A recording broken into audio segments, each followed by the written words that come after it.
Cek cek 1 2 3. Udah ya. Oke, Bismillahirrahmanirrahim. Halo semua, Project di sini. Selamat datang di Project Interview. Asik.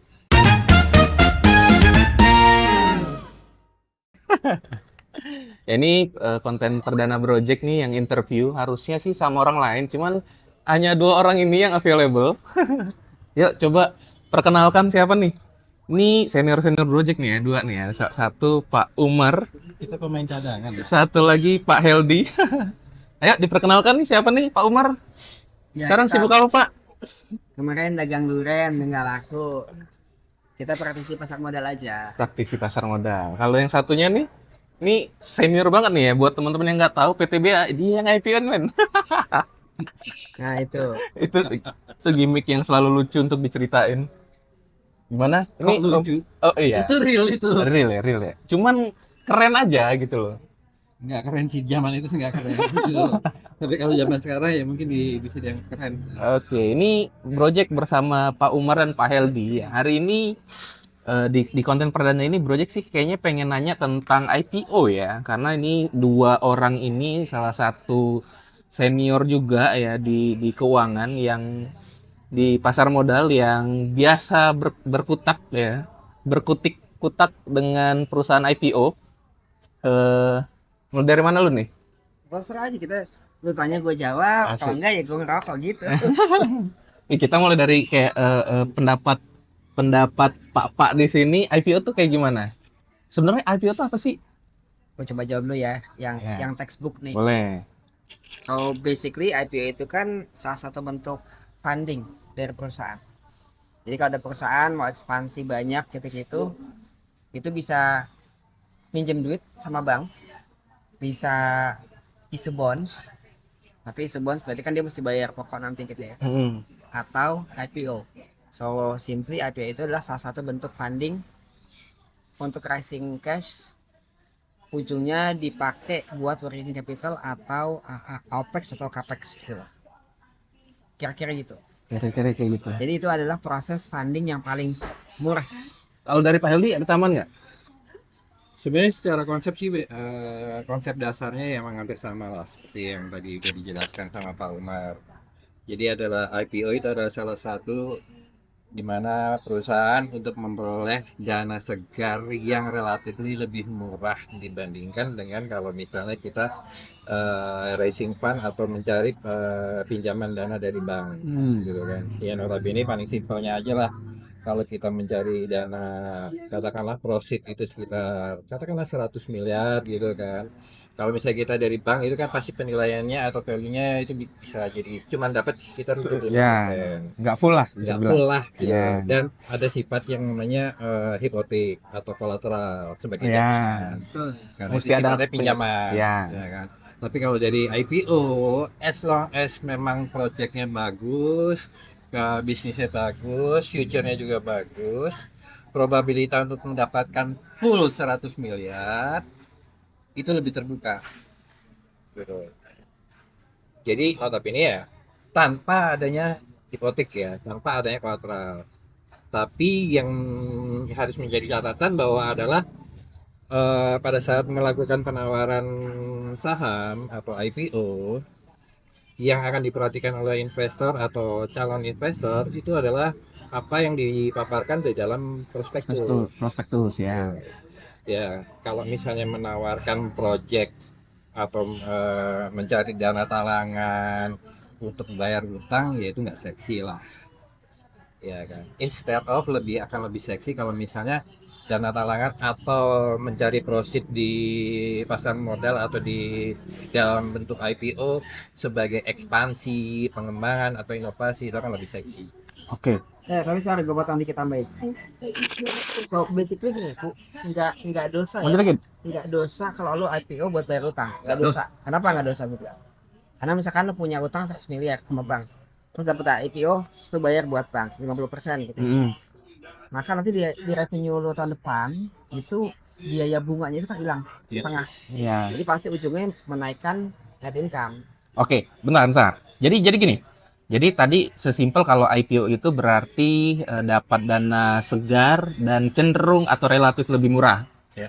Nah, kalau kita bicara tadi apa sih urgensinya sebuah perusahaan harus mencari dana di IPO? Ada nggak kriteria khusus urgensinya? Dalam artian tadi ya, mungkin salah satunya kalaupun dia punya hutang, ya at least hutangnya jadi beres. Ada nggak urgensi apa sih yang misalkan nih kayak gue punya perusahaan.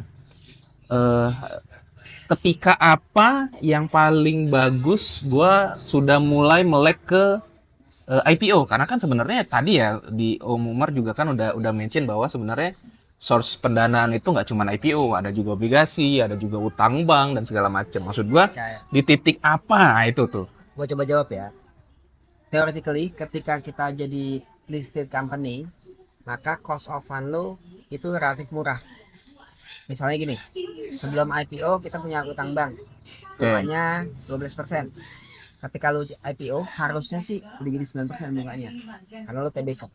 Oh ya, Ya, dan berarti namanya keuntungan ketika kita menjadi perusahaan IPO. Satu, lo lebih murah cost of fund. Dua, lo bisa pakai pendanaan dengan metode lain, ada isu obligasi, isu MTN dan segala macam dengan masing-masing ininya ya, prosesnya gitu. Tapi artinya proses pendanaannya itu jadi lebih luas. oh jadi dengan perusahaan menjadi. ya dengan menjadi IPO, perusahaan itu membuka jalan lah ya. Menjadi Ya. listed company. Ya, dengan dia menjadi listed company berarti dia membuka jalan ke opsi-opsi pendanaan yang Financing lebih lebih luas luas. dan relatif lebih murah. Oke. Harusnya sih begitu. Nah, kalau kita bicara IPO, pasti tentunya kita bakal melihat fenomena ya, fenomena yang terjadi bahwa saham IPO itu cenderung hanya dijadikan tempat untuk spekulasi. Menurut kalian gimana? Apakah memang ya namanya investor atau kayak gimana? Menurut kalian fenomena yang terjadi itu kayak gimana? Ada pendapat nggak? Izin jawab duluan ya. Pertama, kalau kita beli saham, kita beli future. Ya. Jadi masa depan. Beli masa depan. Ada tukang bakso IPO. Kita bilang nih baksonya enak, lokasinya strategis, dia akan mengembangin begini. Dia tahu nih mau ngapain duitnya gitu ya. Dan kita percaya sama manajemennya. When you buy the IPO stock. tadi kan, the stock. Hmm. Tapi kalau lu nggak tahu apa tentang bakso, Ngapain beli? why should you buy gitu. Biasanya kan resiko nih kata-kata Bijak. iya, Kata-kata bijaknya lah ya. Cina kuno. Cina kuno asik. Resiko itu timbul akibat ketidaktahuan. Oke, ya benar, make sense. Make Jadi, sense. you buy what you know. Pokoknya itu sih. Jadi ya sekilas bisa disimpulin ya fenomena ini terjadi, fenomena saham IPO yang terkesan kurang bagus ini karena banyak investor yang sesimpel nggak paham. Iya nggak sih? Iya. Betul. Kalau Meli ada tambahan nggak? Karena kalau bicara tentang fenomena sendiri, ini dari sisi mana? Kalau kita bicara dari sisi investor, ya mungkin hampir sama lah pendapat saya seperti tadi yang sudah dijelasin sama Pak Umar ya. Kalau dari sisi investor ya juga macam-macam ya. Kalau misalnya dari sisi emitennya sendiri gitu kan, dari perusahaan itu sendiri. Karena maksudnya gini, kan sekarang kan banyak investor tuh yang ngeluh, wah saham IPO nih sampah-sampah semua nih. Banyak yang sudah masuk FCA, berarti nih nggak bener nih. Nah, maksud gua ini kan fenomena yang real terjadi gitu kan. Ya. Dan atau gini deh, kita bisa bilang sebenarnya idealnya IPO tuh kayak gimana sih? Apa sih yang dilihat gitu? Nih gua tambahin dulu, gua takut salah nih. Pertama lu mesti tahu dulu tujuan mereka IPO itu apa. Itu dulu. Jadi kalau udah mencium nih bahwa gelagat, kan IPO tuh mereka dapat duit ya, perusahaan tuh. Pastikan dananya itu adalah buat working capital, buat OPEX, buat CAPEX, buat pengembangan. Dan bukan buat exit. Kalau sudah buat exit ya sudah selesai sampai situ. Ngapain beli? Tapi kalau dia bilang kita mau ngembangin ini, ngembangin itu segala macam, ada potensi dan kita sebagai penonton tahu nih, oh kayak ini bener deh nih, kayaknya oke deh nih. And you trust the management. And you know the brand. Nah, Gitu. Kadang-kadang kita juga ya balik lagi seperti yang tadi sempat di mention juga sama Pak Umar. Kalau misalnya ya you buy what you know, you know what you buy gitu aja. Iya. Gitu, simply itu gitu. Iya. Jadi memang kita harus mengetahui apa sih yang kita beli gitu. Dan kita cuma bisa beli apa yang kita udah tahu gitu kan. Jadi kan kalau misalnya dari pengembangan dari kata-kata seperti itu tuh sebenarnya simple sih. Selain kita harus memperhatikan apa sih tujuan mereka untuk menggalang dana dari masyarakat. Ya, satu Gitu itu. kan. Satu ya pengembangan, ya katakanlah penambahan pabrik segala macam, atau pengembangan itu inovasi produk segala macam gitu kan, atau pengembangan keturunan produk kayak misalnya dari beras kan bisa jadi kayak apa ya, kayak potatoes kayak gitu-gitu ya, seperti itu. Nah di lain sisi juga kita juga harus kenal gitu loh. Ibarat kata kan kalau misalnya logikanya aja kan, kalau sebuah aset si perusahaan itu mengembangkan equity-nya untuk menutupi aset dan jalan dengan tanpa utang. Mm-mm. Valuasinya udah jelas. Katakanlah nilai asetnya dia, nilai bisnisnya dia katakanlah 100 miliar gitu, ditutup dengan equity-nya dia 100 miliar, berarti OPEX-nya jalannya dengan 100 miliar, CAPEX-nya juga jalan dengan 100 miliar. Itu kan akan beda valuasinya kalau misalnya aset dan perusahaan itu dijalankan asetnya dari 100 miliar tapi duitnya si owner itu cuma punya 50 miliar katakan, berarti kan dia harus menutup dengan debt sisanya kan 50 miliar lagi gitu kan. Itu kan valuasinya akan berbeda. Itu kita juga harus jeli gimana cara menghitungnya. Makanya dari situ kita akan bisa melihat apakah ini perusahaan yang akan IPO ini under value atau over value gitu. Ya. Itu juga yang harus dijadiin catatan. Ya, ya. Kita harus bisa menilai aset itu sendiri. Ya, berarti idealnya dengan tujuan dia rising fund, kita bisa melihat bahwa dengan kondisi yang ada perusahaan ini masih under value, bisa dibilang kayak gitu ya. Itu idealnya. Ya Ideal. nggak sih? Ideal. Idealnya kayak gitu. Nah, terus gini. Di fenomena IPO ini juga ada pendapat lain tentang siapa sih underwriter-nya. Nah, Siapa underwriter-nya? iya. Underwriter-nya bukan sih? Pokoknya sekuritas ininya. Ini arahnya agak nyeleneh nih maksud. Ya enggak, maksud gue gini, karena gini. Menurut gue pribadi ya, banyak investor itu pure nggak tahu, tapi karena yang IPO sekuritas ini hajar deh. Ah, itu menurut kalian gimana? Karena market maker-nya bagus. Ya, apapun lah ya, apapun. Ya pertama baiknya nih, kalau gue pertama ada supply ada demand. Ya. Gitu ya. Supply itu adalah si IPO yang ada di market, kedua demand ya kita yang beli. Kalau supply tadi tuh lu lihat fundamentalnya lah, cara fundamental. Kalau demand ya balik lagi, belum tahu tipe trader ya, tipe investornya tuh macam apa. Kalau cuma buat beli IPO harga pertama jual, itu benar, pilih sekuritasnya. Adalah variabel itu. Ya. Tapi sebenarnya kalau menurut gue sih Bisa difaktor lah ya. bisa difaktor. Tapi kalau buat kenyamanan sih sebenarnya paling penting it depends on the fundamentalnya gitu. Terus tadi nih gue mau nambahin yang tadi tuh yang Mas Heldi bilang, boleh nggak utang segala macam apa? Ini kan kita tukang dagang ya. Jadi kalau kita minjem duit sama bank, modalnya 10%. Terus kita bisa muter jual cendol dapat untung 50%. Nggak ada salahnya. Nggak ada salahnya. Yang penting nggak dapat spread gitu loh. Mereka Iya, secara bisnis. Jadi mau berapapun besarnya hutang, selama hutang itu di-generate buat produktif, boleh. Nggak ada salahnya sih memang. Cuman kan yang makanya tadi yang gue garis bawahin itu adalah secara valuasi akan beda gitu loh. Itu yang akan menentukan bahwa nilai yang ditawarkan itu under value atau over value gitu. Tapi sah-sah aja, karena kan ya notabene kalau misalnya kasarnya gue ngomong ya, hidup di Jakarta nggak punya utang kayaknya susah hidup Ya. karena kartu kredit pun juga utang gitu. Ya. As simple as that gitu. Ya, benar. Lo hidup di Jakarta nggak punya kartu kredit ya susah lah buat hura-hura. Tak tambahin, Ipip utang hura. itu bukan masalah besar kecil, tapi masalah kemampuan bayar. Kemampuan bayar. Ya, Utang apa? gede boleh, Sehat nggak sehatnya lah. Ya, Ya, kemampuan solvabilitas. ngeri betul. Iya kan benar ya, solvabilitas. Maaf nih gue potong Pak, tapi CPO lagi naik, nikel naik 20% juga. Oke. Nah, jadi gini. tadi kita udah bicara masalah IPO. Nah, kemarin tuh gua sama tim pernah membuat sebuah konten dampak 1 tahun setelah IPO. Sebenarnya idealnya fundamental itu akan signifikan eh, berubah setelah berapa tahun sih? Karena misalkan kayak tadi ya. Oke, kita tahu nih tujuannya bakal capex, akan expand, akan apa dan segala macem. Berarti kan sesimpel ketika IPO yang tadi equity-nya cuma 30, ada IPO nambah 50 jadi 80. Berarti kan dia punya kemampuan daya juang baru di 50 bio. Karena ada duit masuk. Nah, dari 50 bio ini kan dia kerja lah. Beli ini, beli itu dan segala macem.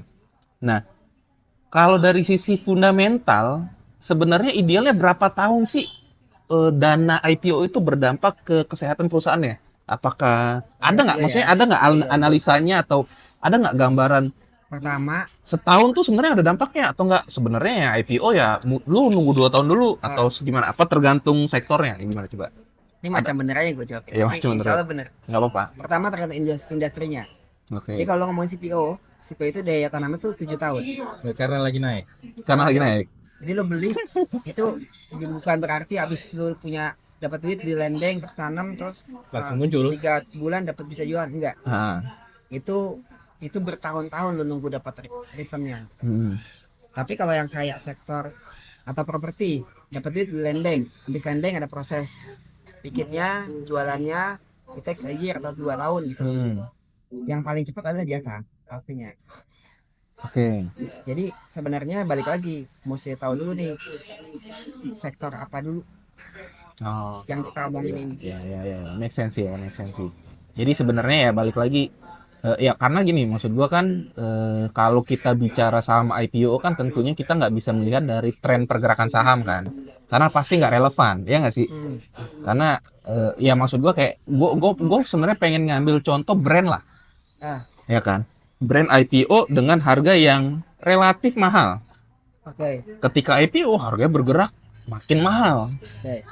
Ya harapannya dengan harapan orang kan pasti brand tuh perusahaan hebat dan segala macam, harga mahal wajar men, lu tunggu deh kayak setahun pasti akan ngikutin. Nah maksud gua ngikutin ini tuh apa ya, setelah berapa lama gitu loh harusnya berasa apa ya, sebenarnya sih bener balik lagi ke sektornya ya. Cuma maksud gua ada pandangan lain nggak terkait kayak dampak dari IPO ke fundamental tuh kayak gimana? Balik lagi sebenarnya sih relevansinya sih mungkin dengan hampir sama dengan yang tadi Umar udah ngomongin, ya kan, industrinya apa, sektornya apa. Kalau kita lihat brand sendiri industrinya apa, sektornya apa, mining kan. Oh ini ya brand. Brand itu renewable energy. Iya, Jadi dia iya. ngomongin karbon. Dia Bursa dia karbon. akan dahsyat ketika karbon trade itu diimplement. Ya. Karena Jadi fiturnya yang dibeli, Iya. fitur yang dibeli, betul. yang relate juga dengan mining sih sebenarnya gitu kan, atau ya energi lah katakan seperti itu, renewable energy segala macam. Itu kan memang sekarang ini kan lagi seksi, ya kan. Idealnya yang namanya saham IPO atau saham yang trading di bursa, fundamental itu sejalan dengan harga. Price ya. Ya kan, idealnya Margin seperti itu. error lah ada Margin dikit errornya ya. seperti itu Cuma lah. nggak ya. Cuman kalau special case yang terjadi di brand itu sendiri, ekspektasi future-nya yang dibeli gitu. Karena ya balik lagi seksinya tadi gitu, seksi story-nya tadi gitu. Nah, kan kalau misalnya secara umumnya kan sendiri kan sebenarnya yang namanya trading saham itu kan hampir sama dengan real trading, ya kayak beli bakso segala macam itu sebenarnya hampir sama gitu kan. Ya balik lagi gue paling suka tuh pakai analogi itu kayak real trading tuh kayak misalnya lu beli bakso, lu jualan bakso, ya kan? Lu jualan bakso yang tadinya cuma bawa 35 mangkok gitu kan, 35 mangkok. Ternyata demandnya masih ada. Terus yang habis cuma mie-nya doang. Pendukungnya kayak ayamnya segala macem gitu, baksonya masih ada. Gila gampang, tinggal cari mie-nya aja gitu loh. Lu tinggal tambahin mie-nya. Deh, jalan as it is gitu loh. Kalau di pasar modal atau di dunia saham, yang listed 1 juta, yang berputar tuh 1 juta, nggak serta merta kalau misalnya kurang itu lo tambahin kayak kripto gitu loh, Ya. mining gitu kan, enggak. Ya seharusnya sih as simple as that gitu ya. Tapi kenapa harga brand bisa bergerak segitu panjang? Ya balik lagi. Animo itu yang dibeli ya adalah feature-nya sama kebetulan story-nya yang seksi. Ya, jadi pada dasarnya fenomena yang terjadi memang balik lagi ke supply demand ya. Iya. Supaya tambah satu lagi ya. Ada namanya variabel ini dari pepatah Cina kuno juga tuh bos ya. Itu namanya musim. Oh ya. Lo kalau inget zaman dulu yang namanya digital bank, Ya, wah, Ya, ya. kok bisa valuasi BCA cuma 5 kali PBV? Ya. Yang ini suatu berat sekali, boleh? Ya karena beda musim. Ya, ada Ada siklus namanya lah ya, nih, siklus. carbon trade lagi dahsyat nih, maka dia dapat valuasi premium. Terus kita mengiyakan, ya itu mekanisme pasar gitu loh. Jadi sebenarnya kalau mau milih pun, ya pastikan tuh ikut tren, major trend lagi apa, itu yang kita mesti. Oke. Selanjutnya gue mau nanya tentang, nah ini buat teman-teman yang punya perusahaan ya, coba kita tanya nih sama dua bos-bos besar ini. Sebenarnya kalau gue sebagai sahamologi lah ya, gue sebagai sahamologi pengen nanya, kalau gue mau IPO, sebenarnya biaya apa aja sih yang muncul? Maksud gue ya sesimpel kalau kalau gue mau ke bank kan berarti kan gua harus nunjukin LK terus nunjukin legal. Nah, kalau IPO itu sebenarnya biaya apa aja sih yang muncul?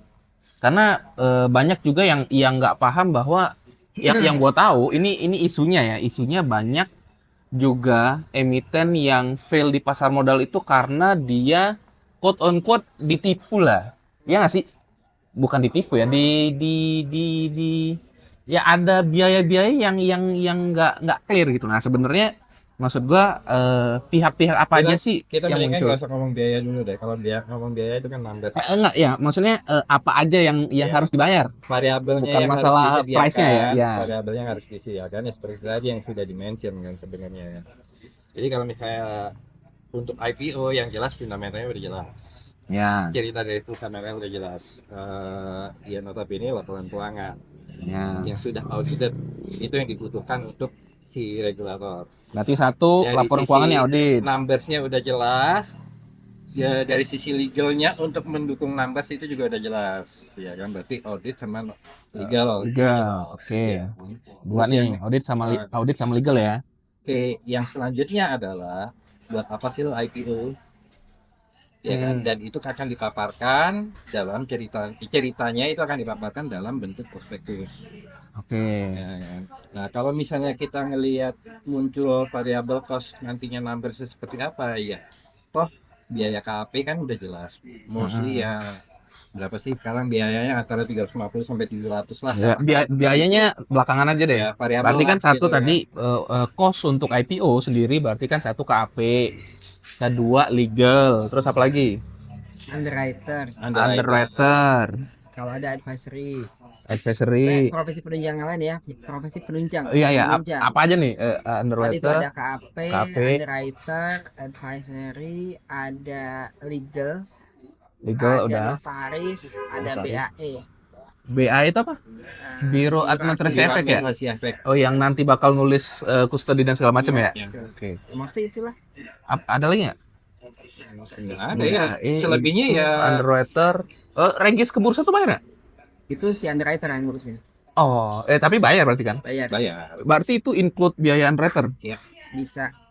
Oke. Ya. Karena takutnya nih penonton kita ada yang mau IPO nih bisa ke kontak bos-bos ini ya. Di nomor ini ya. Komentar aja lah bisa bisa ke kita ya. Karena ya balik lagi ya tadi ada underwriter, berarti underwriter itu kalau misalkan kayak ada case-case emitennya IPO underwriternya banyak, berarti biaya underwriternya banyak juga. Double gitu maksud gua. Oh, enggak juga. Kalau misalnya yang namanya Gitu nggak sih? beberapa itu kan ada yang sifatnya kalau misalnya IPO cuma satu underwriter. Ya Kan ada yang kayak sampai 3 sampai 4. Itu tergantung dari kemampuan si underwriter itu sendiri.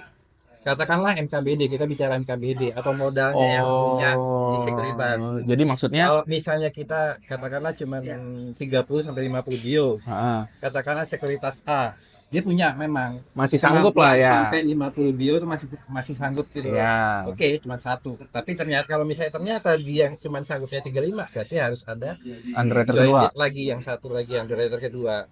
Berarti kalau misalkan gua sama lagi Amin mau IPO 500 miliar, berarti bisa 3 sampai 4. 3, bisa 4, bisa 5. Tapi itu biayanya sama atau beda? Maksud gua let's say kita bicara gua kalau cuma pakai underwriter biayanya 1 M 2 M nggak tahu ya, project nggak tahu misalkan itu. Tapi kalau ternyata kemampuan tadi underwriter untuk menyerap, ya kan standby buyer lah istilahnya, menyerap nggak sanggup, harus pakai 2 underwriter. Berarti yang tadi costnya satu bio, kalau 2 berarti 2 bio gitu nggak sih? Atau nggak juga? Enggak juga sih sebenarnya. Kalau gue gini, let's say underwriter itu biayanya sekitar 2% dari raising fund gitu ya. Ah, Tapi kenapa banyak nih? Kita ada satu IPO gede, bos. IPO gede itu 10 triliun. hmm. Itu ada bagi-bagi tuh. Karena dia gede, maka pertama mesti bagi-bagi kue. Karena Ah, mesti bagi-bagi. Yang lokal yang jualin sekuritas lokal, Ah. BUMN misalnya. Yang ke bagian Amerika ada sekuritas foreign, yang bagian Amerika. Yang bagian Eropa, jadi dia bagi-bagi tugas. Dia jual 300, ini 500, ini berapa sisanya gitu loh. Kenapa mesti ada sindikasi? Itu dulu. Terus katanya berapa fee-nya? Biasanya sih berapa persen dari jualan tadi. Itulah fee-nya masing-masing, prosesnya itu loh.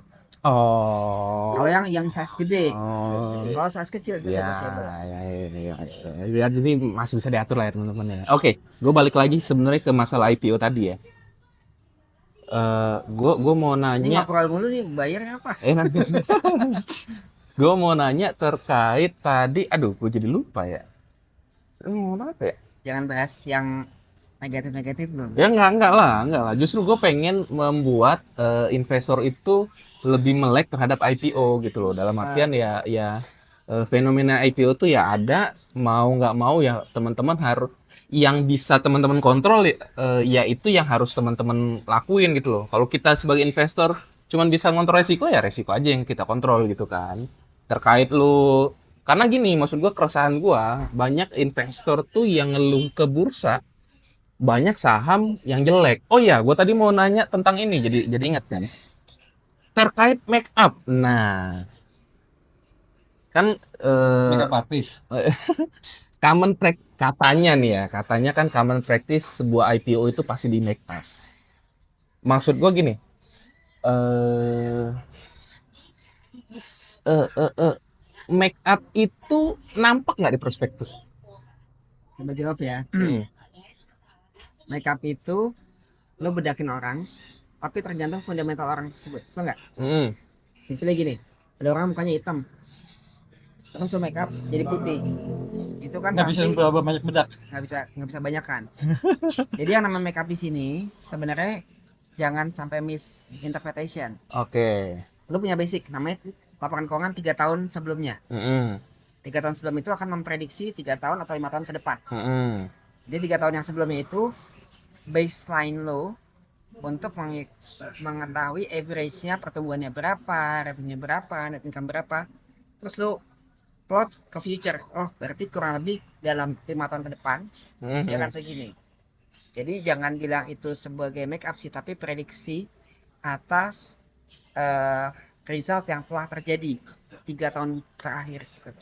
Gue coba pengen nambahin ya. Ya maksud gua ya apakah make up ini juga berpengaruh ke sektoral juga gitu loh dalam Soalnya artian make up tuh ada kesan negatif dia naikin, sebenarnya bukan itu, Bukan tapi itu. kita membuat prediksi, membuat historical data, average-nya berapa, kita bikin asumsi based on historical tersebut gitu. Oke, gue coba pengen nambahin ya. Ini relate juga seperti pengalaman lah yang udah gitu kan ya.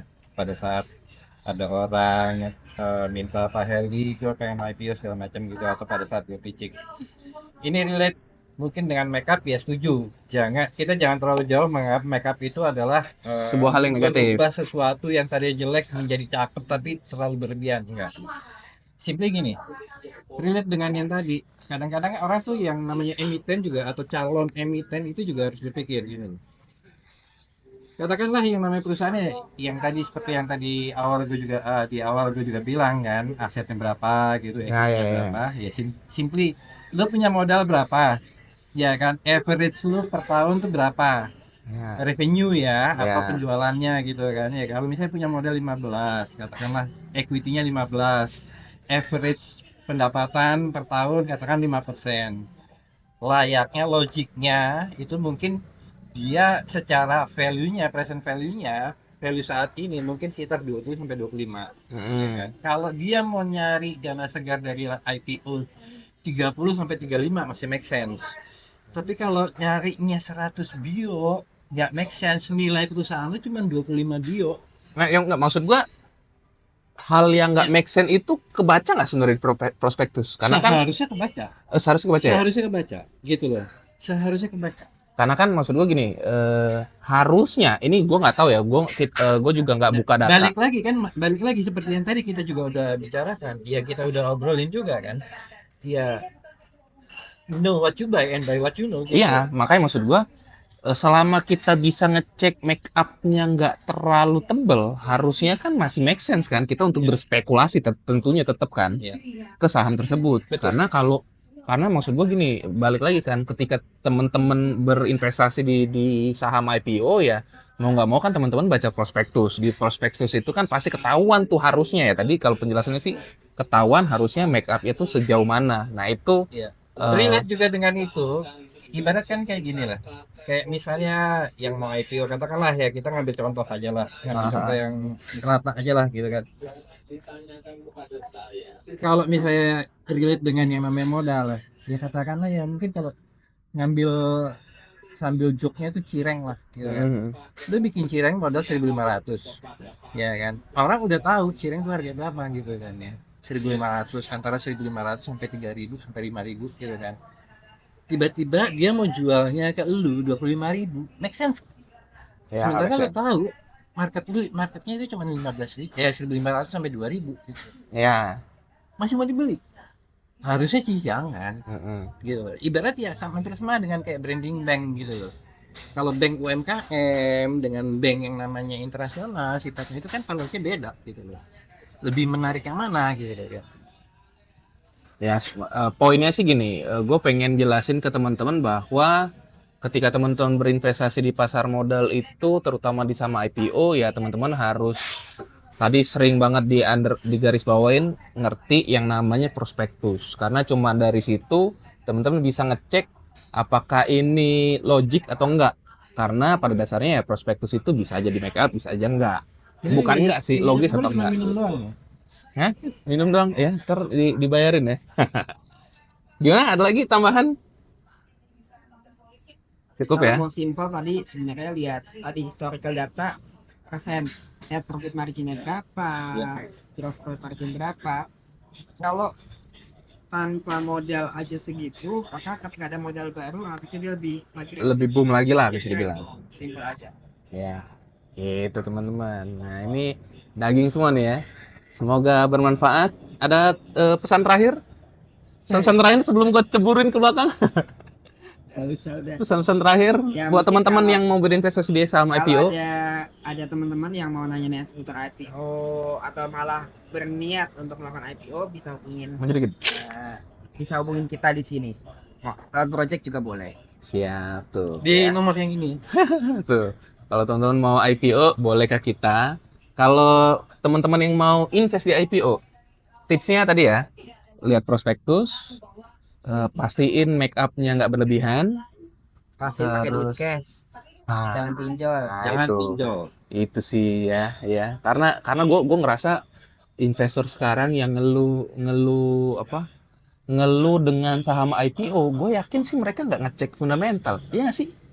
FOMO doang pasti. Promo. Iya Dan kan? mungkin gua nggak tahu ya, gua juga kadang-kadang suka ngeliat gitu. Mungkin orang ngeliat tuh, wah di saham IPO itu bisa arah Pasti gitu, cuan ya. 30%, 35%. Enggak, kalau gue nih biasanya orang kalau belum kejedot itu belum bijak. Ya. Jadi biasa kalau lu udah pernah dapat ARA terus belum dapat ARB itu belum bijak biasanya. Ya. Belum ngerasain minus 35% sehari belum bos belum gitu. Oke. Kita udah pernah masalahnya. Ya. Kok kita? Lu ya? Enggak lah. Oke. Terima kasih itu aja project interview ya. Semoga ilmu bermanfaat. Amin. Jangan lupa like, share, komen, bacotin boleh ya. Tadi yang mau IPO bisa komen di komentar atau DM project ya, atau DM teman-teman di sini. Itu aja. Semoga bermanfaat. Wassalamualaikum warahmatullahi wabarakatuh. Waalaikumsalam.